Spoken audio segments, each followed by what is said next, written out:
तपाईँ हामीले यो बाइबललाई पढ्दाखेरि अब हामीमा एकदम यस्तो किसिमको इच्छा जागोस् अनि यो बाइबललाई चाहिँ फरेर पल्टाउने त्यो बिहान बेलुकीको पाठ पढ्यो पढेँ पढ्नु भयो पढेँ प्रभु आज तपाईँको वचन पढेको त केही पढेँ बिर्सिहाल्ने प्रभु तपाईँ पनि सहायता गर्न सुत्दैछु ल प्रभु भन्दैछु त्यो यस तरिकाले आज तपाईँ हामी बाइबल पढ्दैछौँ। बिहान उठेर पनि कामको हतारै भइहाल्छ, त्यही पनि यसो पल्टाएर यसो हेऱ्यो एक दुई शब्द अनि के पढ्यो किन पढ्यो कसका लागि पढ्यो पढ्नुको उद्देश्य के हो केही सबै केही पनि थाहा छैन। अब अघिचोटि बाइबलको वचन सुन्दाखेरि पनि हामी बाइबलको वचन सुन्न त्यति इच्छुक हुँदैनौँ। किन? यसको गहनता र यसको गहिराइलाई हामीले बुझ्न नसकेको कारणले गर्दा हुँदै अनि यो एकदम हाम्रो निम्ति एकदम लाइटली एस्टिम्ड हुँदै गइरहेको एउटा अवस्था छ। यसलाई हामी एकदम लाइटली हामीले लिइरहेका छौँ आज। त्यसै कारणले बाइबल अध्ययनमा तपाईँ हामी गरिन सकिरहेका छैनौँ। आज मैले यो कुरा यस उद्देश्यले तपाईँको सामने बताइरहेको छु कि बाइबल अध्ययनको निम्ति तपाईँको एकदमै ठुलो के होस्, एउटा उत्सुकता जागोस् र बाइबल अध्ययनको निम्ति तपाईँहरू एकदम उत्सुक हुनुहोस् र एकदमै यसलाई पढ्नको निम्ति खोज्नको निम्ति सर्च गर्नको निम्ति सजिलो होस्। आजकल त गाह्रो छैन। मैले पनि सुरुमा बाइबल सम्बन्धीका किताबहरूमा धेरै लगानी गरेँ। बाइबल यस्तो बाइबल छ भने त्यसलाई पैसा नभए पनि किन्ने मैले प्रयास गर्थेँ। अब त त्यस्तो जमाना पनि छैन। हामीले नेट सर्च गरेर नै धेरै कुराहरू पाउँछौँ। यस्तो सुविधाको समय आयो तर पढ्नको निम्ति तपाईँ हामी झन् कमजोर भएर गयौँ। एकदमै म्याटेरियलहरू तपाईँ हामीसँग धेरै छन् तर तपाईँ हाम्रो पढ्ने जुन पनि कुरा छ त्यो चाहिँ घटेर गयो, स्टडी गर्ने कुरा घटेर गयो अनि यसलाई ध्यान दिने कुरा चाहिँ घटेर गयो। यसै कारणले गर्दाखेरि तपाईँ हामी चाहिँ गहिरा र आत्मिक विश्वासी बन्नुको बजाय तपाईँ हामी झन् कमजोर कमजोर कमजोर कमजोर कमजोर हुँदै गयो। के भयो त भन्दाखेरि त्यहाँ छ खोजेर बताउँछु ल। सजिलो छ त, किन चाहियो यो मेमोरी? यहाँको मेमोरी मोबाइलको मेमोरी भइ त हाल्यो नि। अनि यो मेमोरीमा छैन, यो मेमोरीमा नभएपछि तपाईँ हामीलाई सञ्चालन कसले गर्न? मोबाइलमा भएको वचनले तपाईँ हामीलाई चाहिँ लिड गर्दैन। यहाँ र यहाँ जब परमेश्वरको वचन छ त्यसले मात्रै तपाईँ हामीलाई लिड गर्छ। कुनै पनि व्यक्तिले आफ्नो आफूलाई कसरी शुद्ध राख्न सक्छ? तपाईँको वचनमा ध्यान दिएर नै हो भन्छ। मोबाइलमा वचन स्टोर गरेर हो भनेर त भनेको छैन। स्टोर गरौँ त्यो राख्नको निम्ति मात्र, पढ्नको झेउ लाग्छ ठिक छ, फुर्सदमा पढौँला भने सेभ गरेर राख्यो, फुर्सदमा पढौँला भने सेभ गरेर राख्यो। सेभ गर्दा गर्दै मेमोरी फुल हुन्छ अनि मोबाइल ह्याङ हुन थाल्छ, फेरि रेस्टोर गर्यो अनि सबै गयो। के तपाईँले सेभ गरेर राख्नु त्यो सबै गयो। अब तपाईँलाई थाहा छैन, अगाडि सेभ गरेका कुराहरू पनि थाहा छैन। अब फेरि के कुरा राम्रो लाग्छ फेरि सेभ गर्दै राख्दै गर्नुहुन्छ, सेभ गर्दै राख्दै गर्नुहुन्छ। पढ्ने कहिले होइन है। यसले तपाईँ हामीलाई अल्छी न अल्छी बनाइदिएको छ। संसारमा आएका कुनै पनि भाषा चाहिँ एक्सिडेन्टली आएका होइनन्, तिनीहरू चाहिँ परमेश्वरको प्री प्लान अनुसार चाहिँ आएका भाषाहरू हो।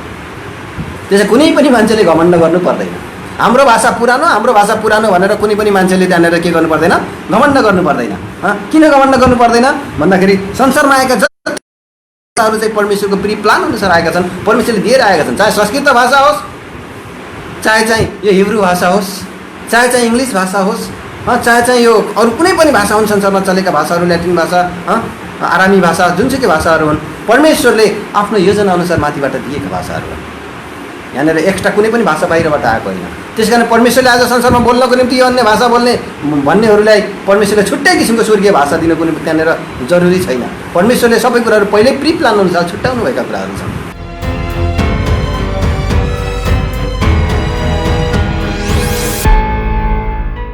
अहिले हामीले चाहिँ विशेष त अगाडि यहाँनिर यो चाहिँ डिभिजनको विषयलाई लिएर हामी हेर्न गइरहेका छौँ। त्यहाँनिर परमेश्वरले पृथ्वीलाई डिभाइड गर्नुभएको कुरा, बाँडचुँड, यो चाहिँ डिभाइड भन्ने शब्द चाहिँ बाँडचुँडको भागबन्डाको अर्थमा चाहिँ कुरा गरिएको हो। एउटा तिनीहरूको टेरिटोरी निर्धारण गरिने कुरा, तिनीहरूको सिमाना निर्धारण गरिने कुराको विषयमा चाहिँ यहाँनिर यो भागबन्डाको कुरा चाहिँ ल्याइएको छ। हामीले यहाँ जब हामीले देख्दछौँ यो चाहिँ 10 अध्यायको 25 पदमा हामीले पढ्यौँ भने यो पेलेगको जन्म जब हुन्छ यो चाहिँ सेम वंशीहरूमा, सेम अथवा यसरी आदमको नुहको चाहिँ माइला छोरा पर्न जान्छ।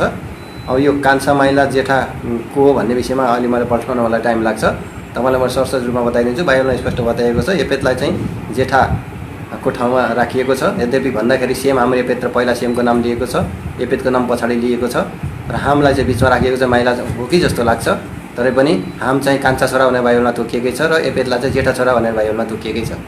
त्यसो भने माइला छोरा चाहिँ सेम थियो भन्ने कुरा हामीले बुझ्दछौँ। अब उनको विषयमा यहाँनिर वंशावली बताउने बेलामा चाहिँ पहिला एपेतको वंशावली बताइएको छ, त्यसपछि फेरि हामको वंशावली बताइएको छ, अनि फेरि सेमको वंशावली चाहिँ लास्टमा बताइएको छ यो उत्पत्तिको पुस्तक 10 अध्यायमा चाहिँ। अनि यो 10 अध्यायमा तपाईँले पढ्नुभयो भने 1 देखि लिएर 32 पदसम्म लगभग त्यहाँनिर जति पनि सन्तानहरू जन्मे, छोराहरू जन्मे, यिनीहरूको सङ्ख्या लगभग 70 पुग्न जान्छ यी सबैलाई हेर्दाखेरि। अनि यसको आधारमा चाहिँ त्यहाँनिर चाहिँ भागबन्डा भएको कुरा हामी देख्दछौँ। 25 पदलाई फेरि पढ्नुहोस् त। सेम वंशीमा जन्मिएका व्यक्तिको नाम। अनि एबेलका 2 जना छोरा जन्मे। एउटाको नाम पेलेग हो, किनकि कुनैको समयमा पृथ्वी बाँडियो, अनि उनको भाइको नाम योक्तान थियो। पेलेगको समयमा पृथ्वी बाँडियो, पृथ्वीको भागबन्डा गरियो। अर्थात् यहाँनिर कति भागबन्डा गरिएछ भन्ने कुरालाई हामीले हेर्दाखेरि लगभग 70 भागबन्डा गरिएछ भन्ने कुरा हामी यसमा देख्दछौँ। अनि यो 70 भाग अर्थात् 70वटा चाहिँ यो एकदम प्राचीन टेरिटोरीलाई तपाईँले कोट्टाएर गयौँ भने त्यहाँनिर 70वटा टेरिटोरीहरू चाहिँ पाइन्छ है। अहिलेको संसारमा चाहिँ लगभग 200 ओभर देशहरू होला, 254 कि कति मैले हिजो हेरिदिएको थिएँ है, सानातिना देशहरू देशको अस्तित्वलाई मिलाएर हेर्दाखेरि। तर त्यतिखेर वास्तवमा यिनीहरूको भागबन्डा अनुसार चाहिँ बाँडिएको चाहिँ त्यतिखेर लगभग 70 हामी देख्दछौँ है।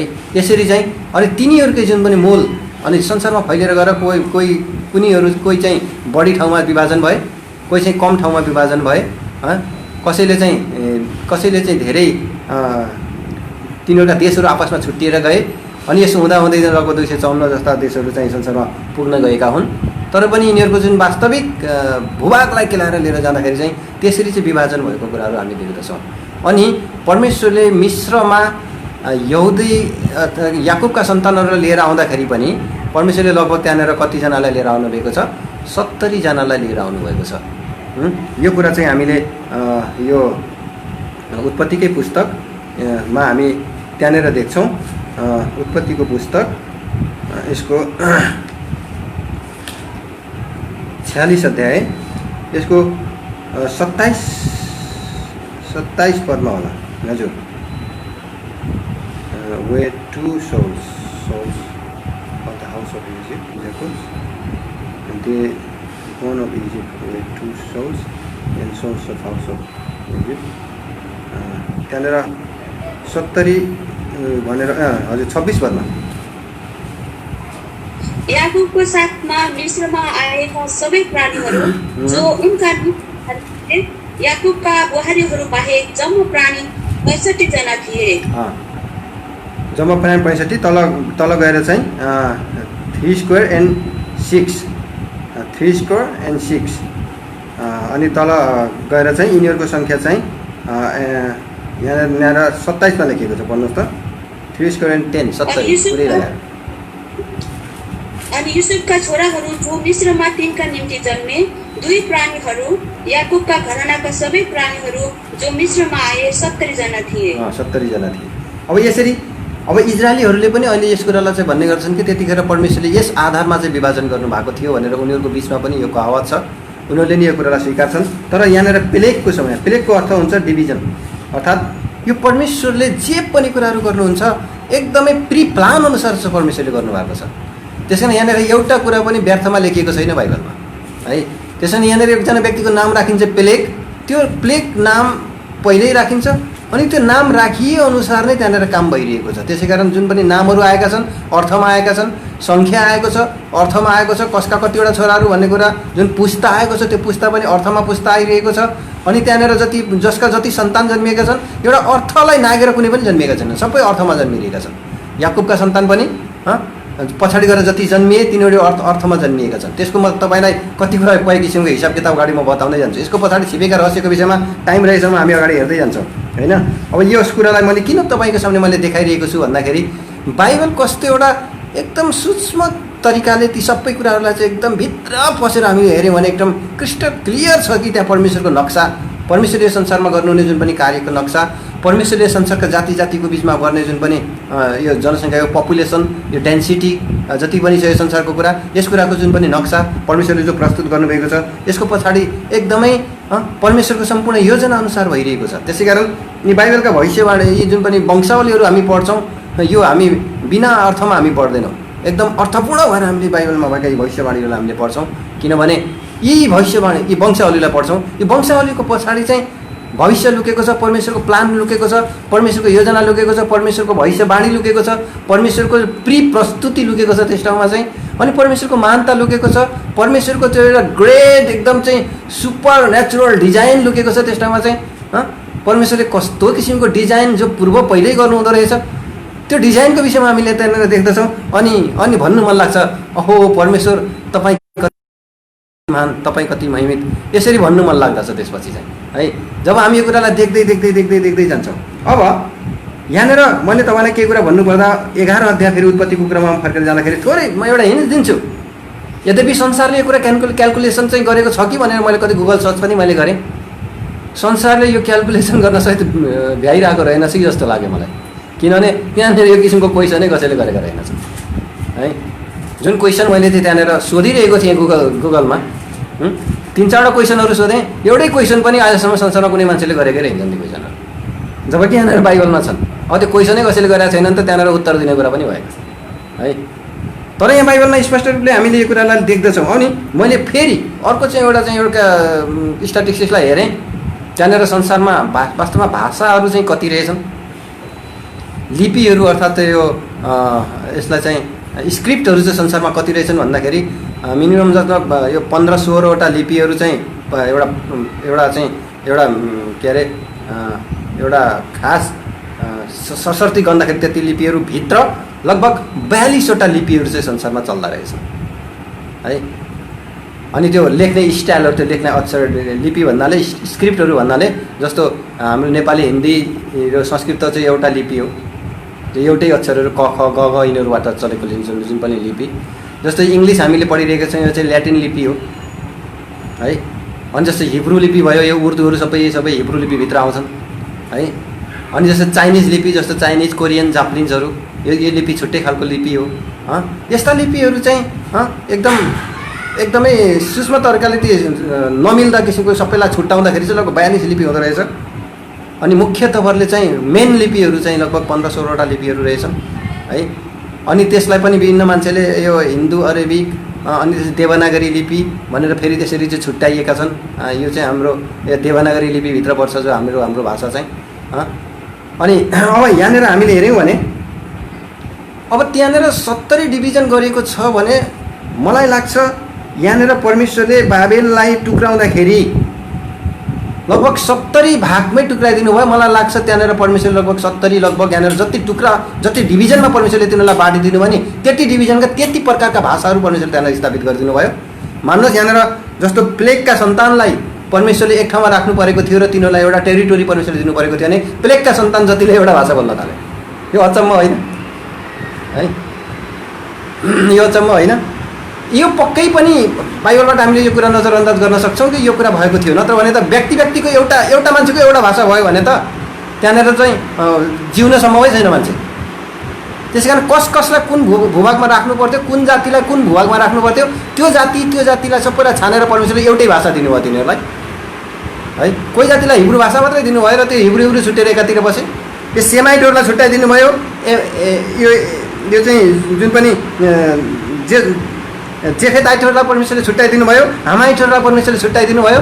अनि तिनीहरूका नै सन्तान पछि तिनीहरूलाई अलग अलग पार्नको निम्ति मान्छेले चाहिँ त्यो बुद्धि लगाएनन्, त्यो कुरा खोजेनन्। सबै चाहिँ निम्रोदको नेतृत्वको मुनि तिनीहरू चाहिँ बस्न खोजे। निम्रोदको नेतृत्व मुनि बस्दाखेरि चाहिँ त्यहाँनिर चाहिँ धेरै गडबडी हुने सम्भावना भयो। अब निम्रोदको नेतृत्व मुनि बस्दाखेरि तिनीहरूले आफ्नो चाहिँ वंश बिर्से, आफ्नो उद्देश्य बिर्से, कुन जातिलाई परमेश्वरले दिनुभएको प्रतिज्ञा के हो, कुन जातिलाई परमेश्वरले दिनुभएको टेरिटोरी को हो, कुनलाई कहाँ गएर कसरी तिनीहरूले त्यसमा गएर बस्नुपर्ने हो, यो कुरालाई तिनीहरूले बिर्सिने भए। त्यसै कारण परमेश्वरले माथिबाट नै यस्तो किसिमको ग्रान्ड डिजाइन परमेश्वरले गरिदिनु भयो कि त्यो ग्रान्ड डिजाइन चाहिँ अटोमेटिकली क्रियाशील हुन गयो। अब बाइबलविदहरूले यस कुरालाई खोज्छन् भने यस कुरामा नकारात्मक कुरा पाउने छैन। जुन कुरा मैले बाइबलमा आज पढेको पद अनुसार नै मैले यो कुरा आज गरिरहेको छु र फर्स्टचोटि नै मैले यो कुरा आज गरिरहेको छु होइन। किनभने म एकदमै 2-3 दिनदेखि त्यो क्यालकुलेसन बिचमा यसो टाइम पाउँदाखेरि क्यालकुलेसन गर्दैछु। र पनि यहाँ संसारमा यो कुराहरूको विषयमा क्यालकुलेसन भएकै छैन। अब यहाँ केही कुराको क्यालकुलेसन म तपाईँले पछाडि गरेर देखाउँछु कि कस्तो मजाको अद्भुत कुराहरू त्यहाँनिर छ परमेश्वरले गर्नुभएको कार्यको विषयमा। अब कसरी सम्भव थियो? मैले बिचमा सोच्नै गर्थेँ, एक व्यक्तिले एक भाषा बोल्यो भने त बाँच्न त सम्भव छैन। त्यसो भने त परमेश्वरले सबैलाई छुट्टै राख्नको निम्ति कसरी गर्नु पऱ्यो त? त्यसरी काम गर्नु पऱ्यो। त्यसैले अहिले हेर्नु संसारमा जातिका छुट्टै भाषाहरू छ। किन भन्दाखेरि तिनीहरूका जाति भन्छ वंशज अनुसार परमेश्वरले छुट्याइदिनु भएको थियो भन्ने कुराको यो चाहिँ प्रमाण हो। अब धेरै भाषाहरू संसारमा लोप भएर गए, धेरै लिपिहरू संसारमा लोप भएर गए। लिपिमा लेखिने भाषाहरू संसारमा लगभग 3100 भाषाहरू रहेछन्।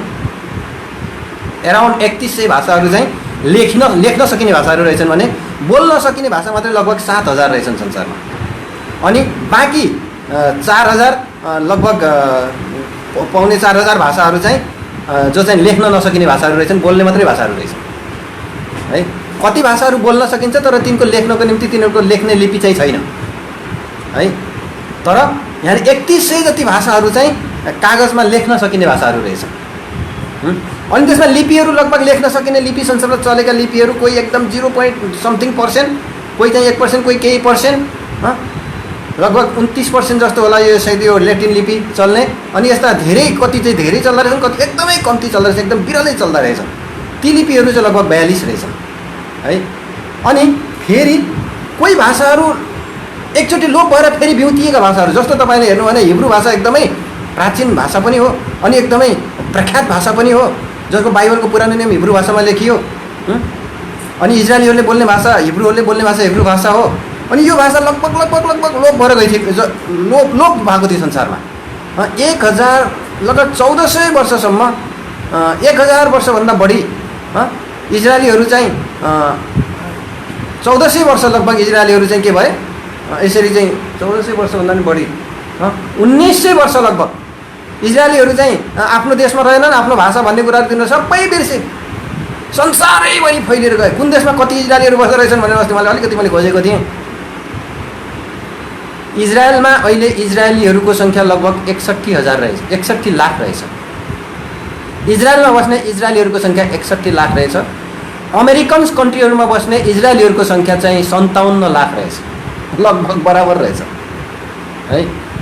अनि यस्तै कति युरोपियन कन्ट्रीहरूमा बस्ने इजरायलीहरू, अनि त्यसपछि यता एसियन कन्ट्रीमा बस्ने इजरायलीहरू, यिनीहरूको सम्पूर्ण योग मिलाउँदाखेरि लगभग नजरअन्दाज गर्दाखेरि 1 करोड लगभग 40 लाख ओभर 45 लाख लगभग इजरायलीहरू चाहिँ संसारमा रहेछन्, यहुदीहरू संसारमा रहेछन्। 1 करोड 45 लाख यहुदीहरूमध्ये लगभग है यो चाहिँ त्यति मध्ये लगभग 61 लाख मात्रै अहिले इजरायलमै बस्छन्। भनेपछि यिनीहरूको ठुलो सङ्ख्या चाहिँ फर्केर जानु त्यहाँनिर बाँकी रहेछ है। यो रहस्य पनि बडो मिठो रहस्य छ, अहिले म त्यतातिर जाँदिनँ। म बाइबलको एकदम त्यो गहिरो कुरा मैले किन कुरा गरिरहेको छु भन्दाखेरि, यद्यपि मैले यो बाइबल क्लासको तवरले मात्रै लिन खोजेको त यहाँ होइन, म लास्टमा गएर यसको एउटा छिपेको एउटा सन्देशको रूपमा टाइम रहेसम्म म प्रस्तुत गर्छु। तर यहाँनिर हामीले यो बाइबललाई पढ्दाखेरि अब हामीमा एकदम यस्तो किसिमको इच्छा जागोस्। अनि यो बाइबललाई चाहिँ फरेर पल्टाउने त्यो बिहान बेलुकीको पाठ पढ्ने पढ्यो पढ्नु भयो पढेँ प्रभु आज तपाईँको वचन पढेको त केही पढेँ बिर्सिहाल्ने प्रभु, तपाईँ पनि सहायता गर्न सुत्दैछु ल प्रभु भन्दैछु त्यो। यस तरिकाले आज हामी बाइबल पढ्दैछौँ। बिहान उठेर पनि कामको हतारै भइहाल्छ, त्यही पनि यसो पल्टाएर यसो हेऱ्यो 1-2 शब्द, अनि के पढ्यो, किन पढ्यो, कसका लागि पढ्यो, पढ्नुको उद्देश्य के हो, सबै केही पनि थाहा छैन। अब अघिचोटि बाइबलको वचन सुन्दाखेरि पनि हामी बाइबलको वचन सुन्न त्यति इच्छुक हुँदैनौँ। किन? यसको गहनता र यसको गहिराइलाई हामीले बुझ्न नसकेको कारणले गर्दा हुँदै। अनि यो एकदम हाम्रो निम्ति एकदम लाइटली एस्टिम्ड हुँदै गइरहेको एउटा अवस्था छ। यसलाई हामी एकदम लाइटली हामीले लिइरहेका छौँ आज। त्यसै कारणले बाइबल अध्ययनमा हामी गरिन सकिरहेका छैनौँ। आज मैले यो कुरा यस उद्देश्यले तपाईँको सामने बताइरहेको छु कि बाइबल अध्ययनको निम्ति तपाईँको एकदमै ठुलो के होस्, एउटा उत्सुकता जागोस् र बाइबल अध्ययनको निम्ति तपाईँहरू एकदम उत्सुक हुनुहोस् र एकदमै यसलाई पढ्नको निम्ति, खोज्नको निम्ति, सर्च गर्नको निम्ति सजिलो होस्।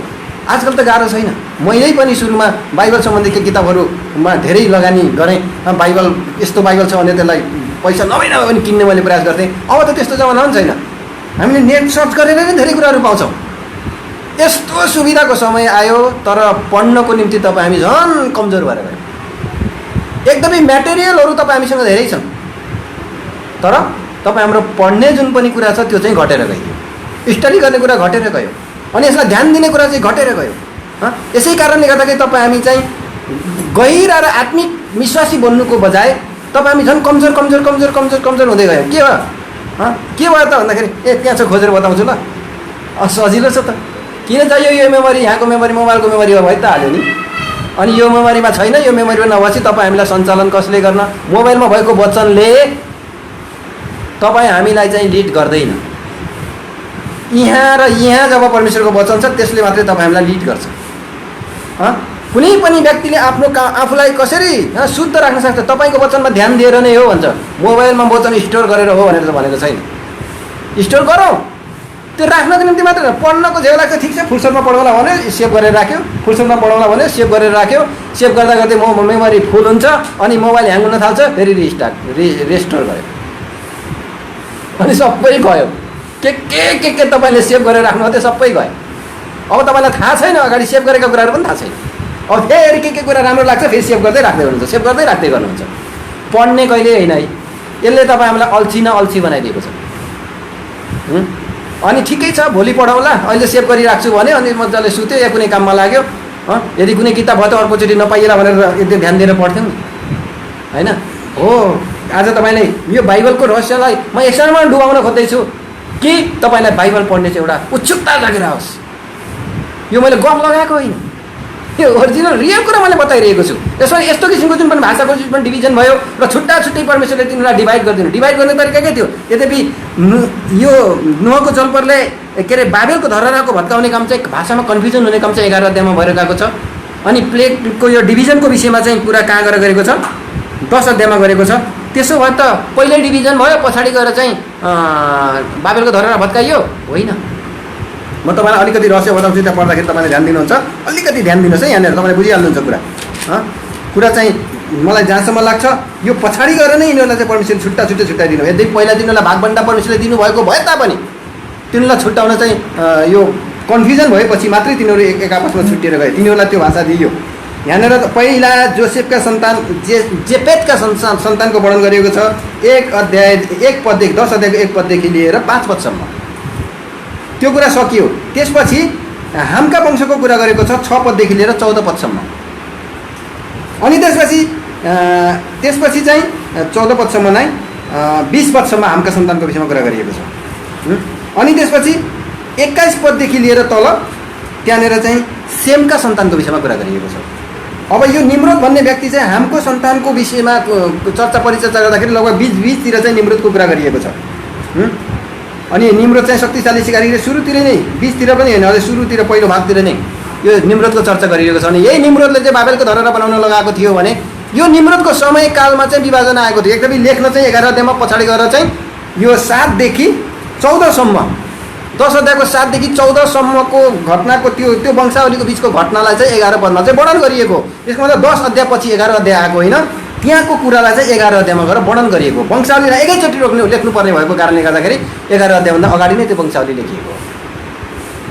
त्यसो भने घटना चाहिँ कहाँनिर घट्यो भन्दाखेरि 10 अध्यायको यो 11 अध्यायको जुन पनि घटना कहाँनिर घट्यो भन्दाखेरि 10 अध्यायको 6 देखि 14 पदभित्रमा घट्यो। त्यसको पनि कति पदमा घट्यो भन्दाखेरि तपाईँले यहाँनिर पाउनुहुन्छ यो निम्रोदको जन्म चाहिँ 8 र 9 पद 8, 9, 10 पदमा घटेको घटना हो। यो चाहिँ 8, 9, 10 पदमा 10 अध्यायको 8, 9, 10 पदमा भएको घटना चाहिँ भएको घटनालाई चाहिँ 11 अध्यायमा चाहिँ वर्णन गरिएको हो।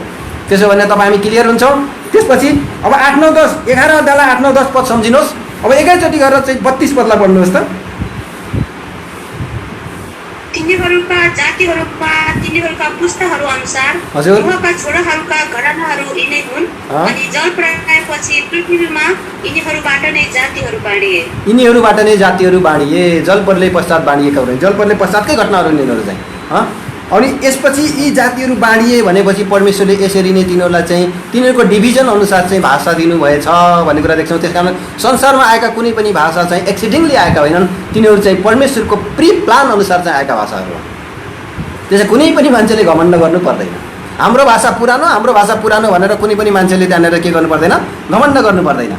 किन घमण्ड गर्नु पर्दैन भन्दाखेरि संसारमा आएका भाषाहरू चाहिँ परमेश्वरको प्री प्लान अनुसार आएका छन्, परमेश्वरले दिएर आएका छन्। चाहे संस्कृत भाषा होस्, चाहे यो हिब्रू भाषा होस्, चाहे इङ्ग्लिस भाषा होस्, चाहे यो अरू कुनै पनि भाषा हुन्, संसारमा चलेका भाषाहरू, ल्याटिन भाषा, आरामी भाषा, जुनसुकै भाषाहरू हुन्, परमेश्वरले आफ्नो योजना अनुसार माथिबाट दिएका भाषाहरू हुन्। यहाँनिर एक्स्ट्रा कुनै पनि भाषा बाहिरबाट आएको होइन। त्यस कारण परमेश्वरले आज संसारमा बोल्नको निम्ति यो अन्य भाषा बोल्ने भन्नेहरूलाई परमेश्वरले छुट्टै किसिमको स्वर्गीय भाषा दिनु कुनै त्यहाँनिर जरुरी छैन। परमेश्वरले सबै कुराहरू पहिल्यै प्री प्लान अनुसार छुट्याउनु भएका कुराहरू छन्। त्यसै कारण अब हामीले यस कुरालाई यहाँनिर बुझ्दछौँ। अब अर्को रहस्य म तपाईँलाई बताउँछु। यो चाहिँ कृपया तपाईँ मसँग गन्तीको पुस्तकमा आउनुहोस्। यहाँबाट एउटा खण्ड पढेर फेरि अगाडि अर्को त्यहाँनिर एउटा छिपेको रहस्यलाई त्यसमा हामी अलिकति बुझ्ने प्रयास गर्नेछौँ। गन्तीको पुस्तकमा आउनुहोस् कृपया। यसको चाहिँ हामी 3 अध्यायमा पढ्नेछौँ। 3 अध्यायमा तपाईँले पढ्नु भएन, हामी यो 3 अध्याय पुरै पढ्नुपर्ने हुन्छ, तर हामीसँग त्यो अहिले टाइम छैन। त्यसै कारण तपाईँले एकैचोटि गएर चाहिँ कति पदलाई पढ्नुहोस् भन्दाखेरि 45 पदलाई पढ्नुहोस्। इस्राएलीहरूको बीचमा भएका सबै जेठाहरूको सट्टामा हजुर लेवीहरूलाई र तिनीहरूका गाईबस्तुको सट्टामा लेवीहरूका गाईबस्तु लिनु, अनि लेवीहरू मेरा हुन्, म नै परमप्रभु हुँ। माथि 41 पदलाई पढ्नुहोस् प्लिज। अनि इस्राएलीहरूको बीचमा भएका सबै जेठा छोराहरूको सट्टामा तिमीले मेरा निम्ति लेवीहरूलाई लिनु। इस्राएलीहरूको बीचमा भएका सबै जेठा छोराहरूको सट्टामा तिमीहरूले मेरा निम्ति लेवीलाई लिनु। हेर्नुहोस् न, एकदम ठुलो क्यालकुलेसन छ यहाँनिर चाहिँ। अनि अगाडि म नै परमप्रभु हुँ। अनि इस्राएलीहरूका गाईबस्तुहरूको बीचमा भएका सबै पहिले जन्मेकाहरूको सट्टामा लेवीहरूका गाईबस्तु लिनु। लेवीहरूका गाईबस्तु लिनु। गाईबस्तु र संसारको गाईबस्तु त्यतिखेरको सम्पत्ति हो। सम्पत्ति पनि यहाँनिर केही एउटा आधारमा विभाजित छ संसारको सम्पत्ति पनि। त्यसमा यो इकोनोमिकको क्षेत्रमा संसारमा चाहिँ मान्छेले कुरा गर्छ भने यो चाहिँ प्री प्लान अनुसार छ। यसको भाष कहिलेमा जानुपर्छ, अहिले मनमा यसको भाष कहिले मैले पनि खोजिरहेको छैन होइन। यहाँनिर यसले चाहिँ सङ्केत दिइरहेको छ संसारको जति पनि जनसङ्ख्या परमेश्वरको प्री खटन अनुसार चाहिँ कन्ट्रोल छ। यद्यपि मान्छेले बथ कन्ट्रोलका यो संसारमा चाहिँ धेरै आफ्नै व्याख्यानहरू गरिरहेका छन्। कसैले कहीँ गरेका व्याख्यानले असर पार्दैन, ती सबै मिलेर परमेश्वरको त्यो अनादि तोकिएको उद्देश्यमै काम गरिरहेका हुन्छन्। त्यसै कारण मान्छेको बुद्धिले त्यहाँनिर कुनै पनि कुरामा त्यहाँनिर खास इफेक्ट पार्न सकिरहेको हुँदैन। त्यो परमेश्वरको जुन मेजर उद्देश्य छ त्यस मेजर उद्देश्यलाई टच गर्न सक्दैन। तल आएर हेर्नुहोस्, यहाँनिर अलिकति कुरा फेरि कहाँनिर पढ्छौँ भन्दाखेरि 43 पदलाई पढ्नुहोस् त प्लिज। अनि लेवीहरूद्वारा जतिजना छुट्टाइए तिनीहरूभन्दा बढी भएकाहरूबाट मोसाले छुटकाराको पैसा लिए। त्यो बढी भएकाहरूबाट छुटकाराको पैसा लिए। कति थिए तिनीहरू? अगाडि 43 को इजरायलीहरूका जेठाहरूबाट उनले त्यो पैसा अर्थात् पवित्र स्थानको सेकेल अनुसार 1365 सेकेल लिए। यहाँनिर वेट यहाँनिर भनेको छ नम्बर अफ देम। 43 पद पढ्नु भएको। अनि नामहरूको सङ्ख्या अनुसार 1 महिना र त्यसभन्दा माथिका सबै जेठा पुरुषहरू अर्थात् गन्ती गरेकाहरूको सङ्ख्या 22,273 थियो। 22,273 चाहिँ तिनीहरूको चाहिँ जुन पनि सङ्ख्या थियो जेठाहरू, इजरायलका जेठाहरूको सङ्ख्या। अब पहिला जन्मेकाहरूको सङ्ख्या हेरौँ त त्यहाँनिर कति रहेछ, कहाँनिर छ, कति पदमा? लेवीहरूका first one of the children of Israel from month of number of the numbers. त्यहाँनिर लेवीहरूको पुरा लेवीहरूको सङ्ख्या बताइएको छ। पुरा लेवीहरूको सङ्ख्या चाहिँ फ्यामिली 39 पदलाई पढ्नुहोस् त कृपया।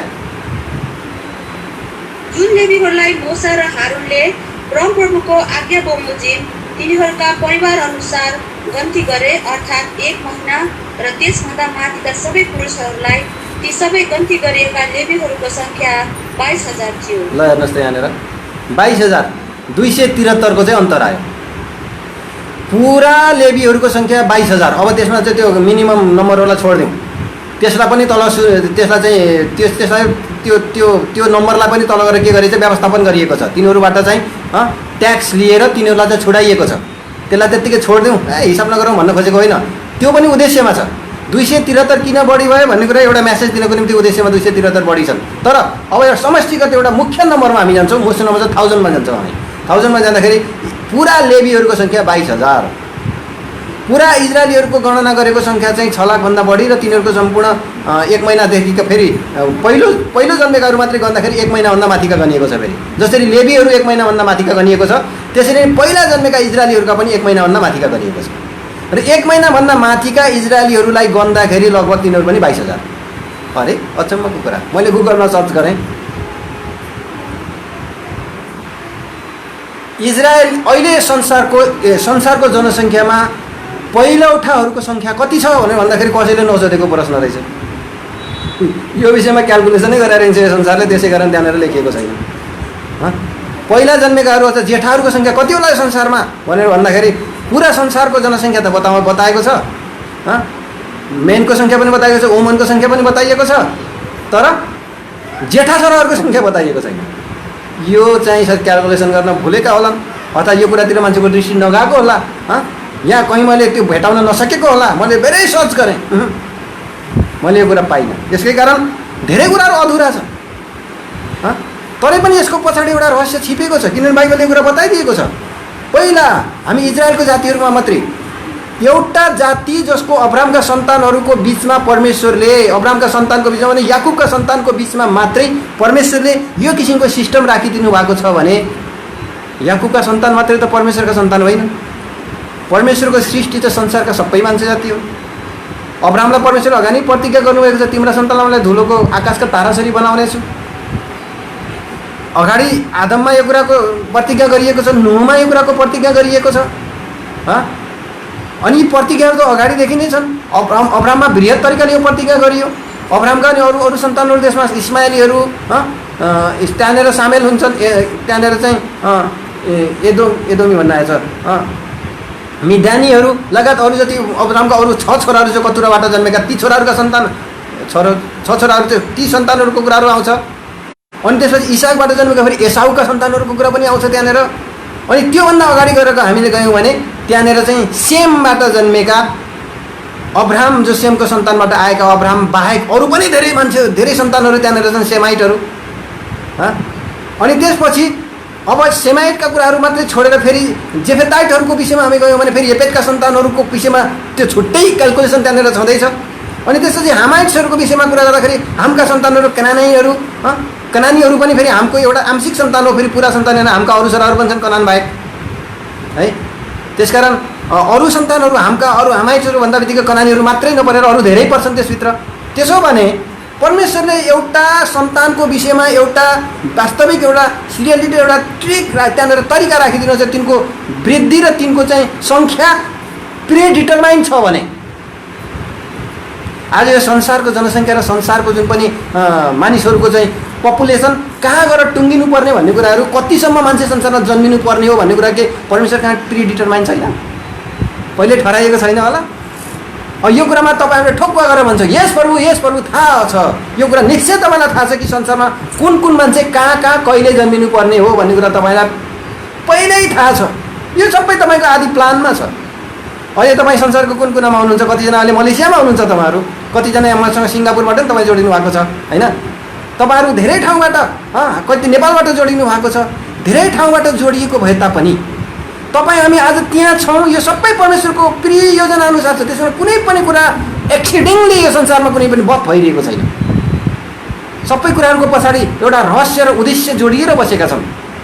त्यसमा परमेश्वरको एकदमै त्यो भास र एकदम त्यो गहिरो परमेश्वरको सोच र दिमागलाई हामी त्यसमा देख्छौँ कि यो साँच्चै कति गम्भीर थियो परमेश्वर। अब यहाँनिर तपाईँलाई म बताउँ भने इजरायलीहरूमा जेठा छोराहरू कति हुनेछन् भन्दाखेरि जेठा छोराहरूको सङ्ख्या सबै इजरायलीका कुलहरूबाट गन्दाखेरि 22,000 पुग्यो जेठा छोराहरूको सङ्ख्या। अनि यतातिर लेबीहरूका सङ्ख्या गनेर जाँदाखेरि लेबीहरूको पुरै सङ्ख्या गनेर जाँदाखेरि 22,000 पुग्यो। परमेश्वर एकदमै चेक एन्ड ब्यालेन्समा संसारमा जन्म दिँदाखेरि परमेश्वरले नै माथिबाट ब्यालेन्स तोकिदिनु हुँदो रहेछ। त्यो जन्मान्तर सबै परमेश्वरले माथिबाट ठहराउनु हुँदो रहेछ। यहाँनिर मान्छेले चाहिँ दाँतबाट पसिना बगाई परिश्रम गरिरहेका छन्, आफ्ना उपायहरू लगाइरहेका छन्। हास्यास्पद पर्छ यो कुरा। हास्यास्पद हुँदै पनि मान्छेले यो कुरा गर्न बाध्य छ आज संसारमा है। तर पनि बाइबलको कुरालाई हामी हेर्छौँ, अरे प्रभु यहाँनिर त कस्तो अलौकिक कुरा छ, कस्तो गम्भीर कुरा छ। यो संयोगले हुनसक्छ यस्तो कुरा एउटा पुस्तामा एउटा मान्छेका कति छोरा जन्मिन्छन् भन्ने कुरा त मान्छेलाई चाहिँ भन्न गाह्रो छ। एउटा फ्यामिलीमा कति सन्तान भएर जान्छन् भन्ने कुरा भन्न त गाह्रो छ। यहाँनिर यति ठुलो लाखौँ लगभग 3 मिलियन पिपलहरूको बिचमा, 3 मिलियन भनेको लगभग 30 लाख मानिसहरूको बिचमा यहाँनिर चाहिँ सम्पूर्ण कुराको यहाँनिर विभाजन गरिएको छ भने 30 लाखको बिचमा विभाजन गर्न सक्ने परमेश्वरले अर्को वंशजका 30 लाखको बिचमा विभाजन गर्नुहुन्न। अनि त्यसलाई छोडेर फेरि अर्को नम्बरमा चाहिँ अर्को 30 लाखको बिचमा परमेश्वरले फेरि विभाजन गर्नुहुन्न। सबै कुराहरू परमेश्वरले ठिक गर्नुहुन्छ। कसको सन्तानलाई कति सन्तान दिने र कसको कुन कति मल्टिपल भएर जानुपर्ने त्यो परमेश्वरले चकचक नगर परमेश्वरले पहिल्यै यो कुरा चाहिँ के गर्नुभएको छ, ठहराउनु भएको छ। त्यसै कारणले यहाँनिर हेर्नुहोस्, अब लेवीहरूलाई परमेश्वरले चुन्नुको पछाडि परमेश्वरको रहस्य रहेछ, उद्देश्य रहेछ, परमेश्वरको उद्देश्य रहेछ। अनि परमेश्वरको उद्देश्य अनुसार चाहिँ परमेश्वरले काम गरिरहनु भएको रहेछ। त्यसै कारण इजरायलमा को जन्मिने, कति जन्मिने, यी सबै कुराहरू परमेश्वरले तोक्नु भएको रहेछ। त्यसैले त यिर्मियाले भन्छन्, आमाको गर्भमा रच्नुभन्दा अगाडि नै तपाईँले मलाई चिन्नु भएको थियो र तपाईँले मलाई अलग पार्नुभयो भनेर चाहिँ त्यसैले भन्दा रहेछन्। पावलले पनि भन्छन्, आमाको गर्भमा रच्नुभन्दा अगाडिदेखि नै यी सबै कुराहरू चाहिँ डिटरमाइन्ड रहेछन्, ठहराइएका कुराहरू रहेछन्। यो ठहराउको रहस्य, चुनावको रहस्यको विषय मैले पहिला बताएको थिएँ। यो एउटा गम्भीर रहस्य छ। कृपया आउनुहोस् त यिर्मिया 1:5 पढ्नुहोस् त प्लिज। मैले तिमीलाई पेटमा रच्नुभन्दा पहिले तिमीलाई चिन्दछु, अनि तिमी गर्भबाट निस्कनुभन्दा पहिले मैले तिमीलाई पवित्र गरेँ र जाति जातिका निम्ति तिमीलाई भविष्यवक्ताको रूपमा नियुक्त गरेँ। यिर्मियालाई यसरी नियुक्त गर्ने परमेश्वरले तपाईँ र मलाई चाहिँ त्यही उद्देश्यमा नियुक्त गर्नु भएको छैन र? कसलाई के को निम्ति भन्ने कुरा नियुक्त गर्नु भएको छैन र? यिर्मियाले धोका दिन सक्थ्यो, तपाईँ हामीले पनि धोका दिन सक्छौँ। त्यसको निम्ति शर्तहरू राखिएका छन्।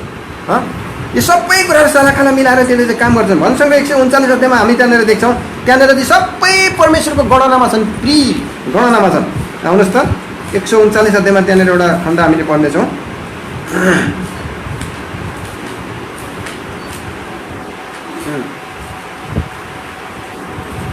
यसको 15-16 पढ्नुहोस् प्लिज। 14 देखि पढ्नुहोस् त। 14, 15, 16। गुप्तमा भनिए जब म पृथ्वीमा सबभन्दा तल भागहरूमा निपुणता साथ हुने, अब मेरा हड्डीहरू तपाईँबाट लुकेका थिएनन्। हड्डीहरू लुकेका थिएनन्। मेरो तत्त्व बनिन सक्दैन, तपाईँका आँखाले ती देखे। अनि मेरा जुन अङ्ग प्रत्यङ्गहरू लगातार बनिँदै गइरहेथे, तीमध्ये एउटै पनि नहुँदा तपाईँको पुस्तकमा हेर्नुहोस् त, मेरा अङ्गहरू आमाको गर्भमा बनिँदै जाँदै थिए, ती बनिँदै गरेका अङ्गहरू एउटै पनि नहुँदा, अर्थात् म त्यहाँ नरचिँदै भनेको त्यो तपाईँको पुस्तकमा अगाडि नै लेखिसकिएका थिए। अब यो अचम्मको विषय होइन। अनि हामीले यो संसारमा धेरैचोटि निराश हुन्छौँ, परमेश्वरको महानतालाई पनि विचार नगरेर, परमेश्वर मेरो दुःख तपाईँलाई थाहा छैन, मेरो व्यथा तपाईँलाई थाहा छैन प्रभु, मेरो प्रार्थना सुन्नै छोड्नु, मलाई हेर्नै छोडिदिनु भयो प्रभु, तपाईँले मलाई त्याग्नु भयो प्रभु। अयुबले भनेको जस्तो हामी भन्नको निम्ति किन बाध्य हुन्छौँ भन्दाखेरि परमेश्वरलाई सुनेको भरमा सेवा गरेको कारणले। पछि गएर अयुबले भन्छन्, मैले त सुनेको भरमा सेवा गरेको थिएँ, अब त म मेरो आफ्नै आँखाले देख्दछु। त्यो वास्तविक देखेको तवरले परमेश्वरको सेवा गर्न सक्नु पर्यो। त्यो बुझाइमा आइसके पश्चात त हामीले कहिले इन्कार्न सक्दैनौँ, कहिल्यै पनि दोष लगाउन सक्दैनौँ। यो चाहिँ परमेश्वरको सम्पूर्ण, यो परमेश्वरको योजनाभित्र थियो भन्ने कुराहरू। अब मैले तपाईँलाई एउटा सानो एउटा चाहिँ अन्दाजी क्यालकुलेसनको विषयमा थोरै कुरा तपाईँलाई हिन्ट्स बताउँछु। यदि लेवीको सङ्ख्याले सारा इजरायलीहरूको सङ्ख्यालाई चाहिँ प्रतिनिधित्व गर्थ्यो भने, इजरायलीहरूको जुन पनि पहिलौठाले मिश्रीहरूको जनसङ्ख्यालाई चाहिँ प्रतिनिधित्व गर्थ्यो। के कुरा तपाईँ विश्वास गर्नुहुन्छ? आउनुहोस् त अब यहाँनिर हामीले देख्छौँ कसरी त्यसले चाहिँ प्रतिनिधित्व गर्थ्यो। यो चाहिँ हामीले प्रस्थानको पुस्तकमा हामीले कुरालाई देख्छौँ है। 12 अध्यायमा तपाईँले त्यहाँनिर हेऱ्यौँ भने त्यहाँनिर परमेश्वरले मिश्रीहरूका जति पनि पहिलौठालाई परमेश्वरले त्यहाँ मार्नुभयो, अनि त्यसमा परमेश्वरले चाहिँ इजरायलीहरूलाई के गर्नुभयो? छुटकारा दिनुभयो। पहिलौठाहरू जति मारिए, इजरायलीहरू के गरे? त्यहाँबाट चाहिँ छुटकारा पाए। त्यहाँनिर जति पनि पहिला जन्मेका इस्रायलमा चाहिँ के गरे? त्यो रातमा चाहिँ मारिए। कति पदमा छ यो कुरा? स्मोट इजिप्ट फ्रम फर्स्ट वन। 29 पदलाई भन्नुहोस् त प्लिज। 12 यस्तो भयो, रातमा परमप्रभुले मिश्र देशका सबै जेठाहरूलाई सिंहासनमाथि बस्ने फराउको जेठो छोरादेखि लिएर तहखानामा भएको सबै कैदीको जेठा छोरासम्मलाई हिर्काउनु भयो, साथै पशुहरूका सबै पहिलो जन्मेकाहरूलाई पनि। अब हामीले अन्दाज गर्न सक्छौँ कि त्यतिखेर मिश्रमा कति जेठा छोराहरू मारिएका थिए होला। इजरायलीहरूको बिचमा त सारा इजरायलीहरू त 6 लाख गणना गरेका मात्रै 6 लाख लडाइँमा जान सक्ने पुरुषहरूको मात्रै सङ्ख्या हो। सबैको गर्दाखेरि लगभग अन्दाजित 30 लाखको अनुमान गरिन्छ। यिनीहरूको सङ्ख्या त्यहाँनिर छ भने अनि त्यतिखेरको कुरालाई मात्रै नभएर चाहिँ इजरायलीहरूको पछाडिसम्मको कुरालाई चाहिँ यसले चाहिँ प्रतिनिधित्व गर्ने हो। इजरायलीहरूको सधैँको कुरालाई त्यो शारीरिक सन्तानलाई प्रतिनिधित्व गर्ने हो यो कुराले त। त्यसो भने त त्यहाँनिर चाहिँ मिश्रीहरू कति मारिएका थिए, कति पहिला जन्मेकाहरू मिश्रमा मारिएका थिए भन्दाखेरि त्यहाँनिर 22,000 मात्रै नमारिएर त्यहाँनिर अरू धेरै मारिएका हुन सक्थे। किनभने तत्कालीन 22,000 चाहिँ गन्ती गर्दाखेरि आउने चाहिँ इजरायलीहरूको त्यो चाहिँ पहिलो उठाहरूको सङ्ख्या हो भने इजरायलीहरूको जुन पनि सङ्ख्या पछाडि गएर जति पनि छुडाइए ती जेठाहरूको अर्थमा चाहिँ तिनीहरू छुटाइए। अनि त्यहाँनिर केही बाँकी हिस्सा आएको देख्छौँ त्यहाँनिर छुटकारामा। त्यो बाँकी हिस्साको विषयमा चाहिँ पनि फेरि तिनीलाई चाहिँ दाम तिरेर छुडाइएको कुरा छ। त्यसमा थोरै घटबड हुन सक्ने कुराहरू छन्। त्यो थोरै घटबड हुन सक्नेको कुराहरूको पछाडि परमेश्वरको योजना लुकेको छ। परमेश्वरले सारा संसारमा ल्याउने उद्धार, सारा संसारका मान्छे जातिमा परमेश्वरले गर्नुहुने उद्धारको विषयमा कुरा गरेको छ। यो छुटकारा चाहिँ परमेश्वरले कसरी गर्नुहुनेवाला थियो भन्ने विषयमा हामीले केही कुराहरू हामी देख्छौँ। अब अलिकति फेरि अर्को कुरालाई फेरि हामी त्यहाँनिर फेरि ध्यान दिउँ। यदि इजरायलीहरूको सङ्ख्याले मिश्रीहरूको सङ्ख्यालाई चाहिँ त्यहाँनिर वर्णन गर्थ्यो। मिश्रीहरूको सङ्ख्या चाहिँ इजरायलीहरूको सङ्ख्यामा चाहिँ प्रतिबन्धित थियो। अर्थात् मिश्रीहरूको सङ्ख्या र त इजरायलीहरूको सङ्ख्याको बिचमा चाहिँ त्यहाँनिर तालमेल थियो अथवा बराबरी भन्न खोजेको होइन। त्यसको आधारमा परमेश्वरले तिनीहरूको सङ्ख्या चाहिँ स्थापित गर्नुहुन्थ्यो भने मिश्रीहरू भनेको त अन्य जातिहरू हुन्। हो उनीहरूको सङ्ख्या परमेश्वरले निर्धारण गर्नुहुन्थ्यो भने इजरायलीहरूको सङ्ख्यामा मिश्रीहरूको सङ्ख्या निर्धारण गरियो भने आज इजरायलीहरूको सङ्ख्या अनुसार चाहिँ सारा संसारको पपुलेसनलाई निर्धारण गरिँदैन। यो 7 अरब जनसङ्ख्या जो संसारमा आज छ लगभग, यो जनसङ्ख्यालाई चाहिँ के आजको इजरायलीहरूले प्रतिनिधित्व गर्छ त भनेर हेर्दाखेरि 1,45,00,000 लगभग इजरायलीले प्रतिनिधित्व त गर्दैनन्। त्यसो भने यसको पछाडि चाहिँ के कुरा रहस्य थियो त भनेर हेर्दै हेर्दै हेर्दै हामीले जाँदाखेरि चाहिँ प्रभु यीशु मसीह नै संसारमा ज्येष्ठ पुत्र भएर आउनुभयो। यो रोमीको पत्रीमा आउनुहोस् कृपया 8 अध्यायमा हामीले त्यहाँनिर एउटा कुरा पढ्नेछौँ 29 पदमा। त्यहाँबाट हामीले केही कुराहरू त्यहाँनिर हामीले अन्दाज गर्छौँ। रोमीको पत्री 8 अध्यायको 29 पद। किनभने जसलाई उहाँले पहिले नै जान्नु भएको थियो उनीहरू चाहिँ आफैको रूपमा ढालिउन् भनेर, जसलाई उहाँले एकछिन रोकिनुहोस् है, जसलाई उहाँले पहिले नै जान्नुहुन्थ्यो भन्दा बित्तिकै प्रिडिटरमाइन पहिल्यै ठहराइएको कुरा। जसलाई उहाँले पहिले नै जान्नुहुन्थ्यो भने संसारमा सम्पूर्ण जन्मेका मान्छे जातिलाई परमेश्वरले पहिल्यै जान्नुहुन्थ्यो। मलाई जान्नुहुन्थ्यो, तपाईँलाई जान्नुहुन्थ्यो, संसारको निमुखालाई जान्नुहुन्थ्यो, संसारको म हुँ भन्ने मान्छेलाई पनि जान्नुहुन्थ्यो। सबलाई परमेश्वरले पहिल्यै जान्नुहुन्थ्यो। अगाडि उनीहरू चाहिँ आफै पुत्रको रूपमा ठालिउन् भनेर उहाँले उनीहरूलाई पहिले नै ठहराउनु पनि भयो। यसैदेखि उहाँ अनेकौँ भाइहरूको बिचमा जेठा हुन्। ल हेर्नुहोस् यहाँनिर यो जेठाको रहस्य। त्यसो भने उनीहरू अनेकौँ भाइहरूको बिचमा उहाँ चाहिँ जेठा हुन् भनेर उहाँमा उनीहरूलाई परमेश्वरले छोडाउनु भयो। अब इजरायलीहरूलाई चाहिँ लेवीको कारणले छोडाइयो अनि मिश्रका अरूहरूलाई चाहिँ इजरायलीहरूको कारणले छोडाइयो जेठा भाइ। मिश्रका जेठाहरूको मृत्यु भयो किनभने त्यसले चाहिँ तिनीहरूको मृत्यु रोकिन सकेन। तर इजरायलीहरूको जेठाहरूको मृत्यु भएन, तिनीहरूको मृत्युमा तिनीहरू सामेल भएनन् किनभने तिनीहरूको जेठाको ठाउँ चाहिँ प्रभु यीशु मसीहले लिइदिनु भयो। Subscribe now and press the bell icon. Never miss an update from Tips Official.